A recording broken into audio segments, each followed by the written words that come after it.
नहमदुहु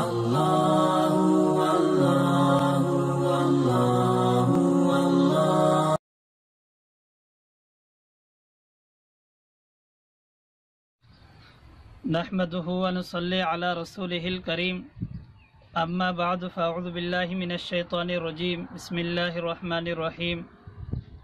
सिपारो number 3 तिलकर रसूल खुलासा कुरान मुतकल्लिम इस्लाम मौलाना मोहम्मद इलियास घुम्मन हाफिज़हुल्लाह ताला जंहिंखे सिंधी में अव्हां जे साम्हूं अर्ज़ु रखियो वञे थो। अॼु सिपारो नंबर 3 आहे। 3 सिपारे जे शुरू में अल्लाह तबारक व ताला अंबिया अलैहिस्सलातु वस्सलाम जो ज़िक्र फरमायो आहे कि बाज़ अंबिया बाज़ का अफ़ज़ल आहिनि, यानी कुछ अंबिया कुछ का अफ़ज़ल आहिनि। बाज़ के अल्लाह साईं सियासत ॾिनी ऐं बाज़ अंबिया खे जेको सो बाज़ अंबिया खे सियासत मिली ऐं बाज़ खे क़यादत मिली ऐं कुछ अंबिया अहिड़ा हुआ जिन खे बग़ैर वास्ते जे हम कलामी जो शरफ़ मिलियो ऐं अल्लाह तबारक व ताला कुछ अंबिया खे वाज़िया वाज़िया ज़ाहिरी मुजज़ा ॾिना, जे निमरूद खे चुप कराइण जो मुजज़ो ऐं उनखे अलावा जेको सो उनखे अलावा मौलनि खे जेरे करण जो मुजज़ो, अहिड़ी तरह वग़ैरह वग़ैरह कई हर नबियुनि खे पंहिंजे दौर जे अंदरि मुजज़ात मिलिया ॾिना विया। इन खां पोइ अल्लाह तबारक व ताला इन 3 सिपारे जे ॿिए रुकू में आयतुल कुर्सी बि फरमाई आहे। आयतुल कुर्सी तमामु फ़ज़ीलत वारी आयत आहे। असांखे खपे त असां इन जो बि एहतमाम कयूं। ऐं उन खां पोइ अल्लाह साईं इन 3 सिपारे जे अंदरि व्याज जो हुकुम फरमायो आहे कि व्याज जेको वठे थो या ॾिए थो उन सां अल्लाह ऐं अल्लाह जे रसूल जो ऐलान जंग आहे। असांखे खपे त असां इन खां बचूं जंहिंखां अल्लाह ऐं अल्लाह जो रसूल ऐलान जंग करे। मुंहिंजा दोस्तो, उहो कीअं बची सघंदो, उहो कीअं कामयाबु थी सघंदो? जेकॾहिं असां जेकॾहिं पंहिंजी ज़िंदगीअ में पंहिंजो पाण खे हिते दुनिया में बचाए करे ज़िंदगी गुज़ारींदासीं त आख़िरत असांजी तमामु भली थींदी। वरन दुनिया जी वबा त असांखे वकोड़े वेंदी, पर आख़िरत में बि असांजे लाइ ज़िलत थींदी। अल्लाह साईं असांखे हिफ़ाज़त फरमाए। इहे व्याज तमामु गंदी शइ आहे, गंदी बीमारी आहे।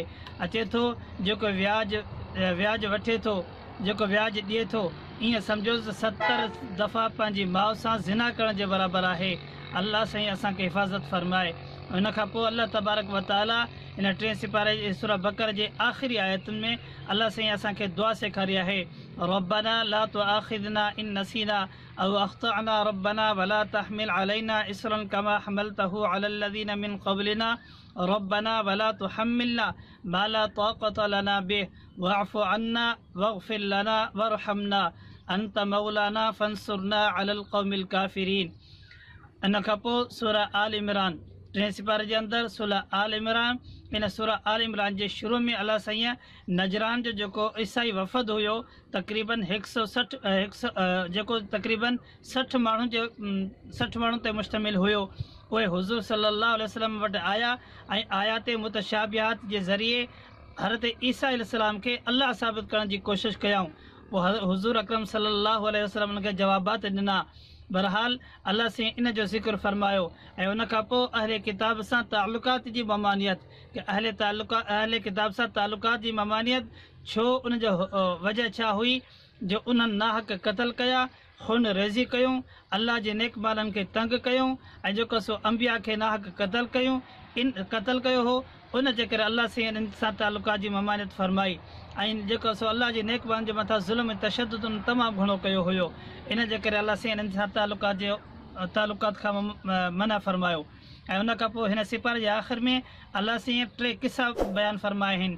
पहिरियों किस्सो हज़रत मरियम जे वालिदा जी दुआ जो किस्सो आहे कि अल्लाह साईं फरमायो त तोखे जेकी न्याणी ॾिनी वई आहे इहा वलैसा ज़कर कल उनसा, इहा जेका सो जेका न्याणी आहे इहा पुट खां ईअं सम्झो त पुट खां वधीक आहे तुंहिंजे लाइ।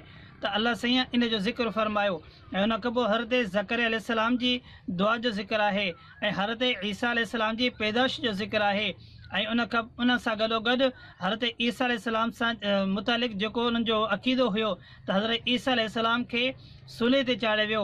अल्लाह साईं उन जो बि ज़िक्र फरमायो कि हालांकि ईअं न आहे, हुनखे अल्लाह तबारक व ताला मथे आसमाननि ते खणी छॾियो। ख़ुलासो हीअ आहे त अल्लाह साईं हिन सिपारे जे अंदरि अंबिया जो ज़िक्र फरमायो ऐं हुन खां पोइ व्याज जो ज़िक्र फरमायो कि व्याज जाइज़ न आहे।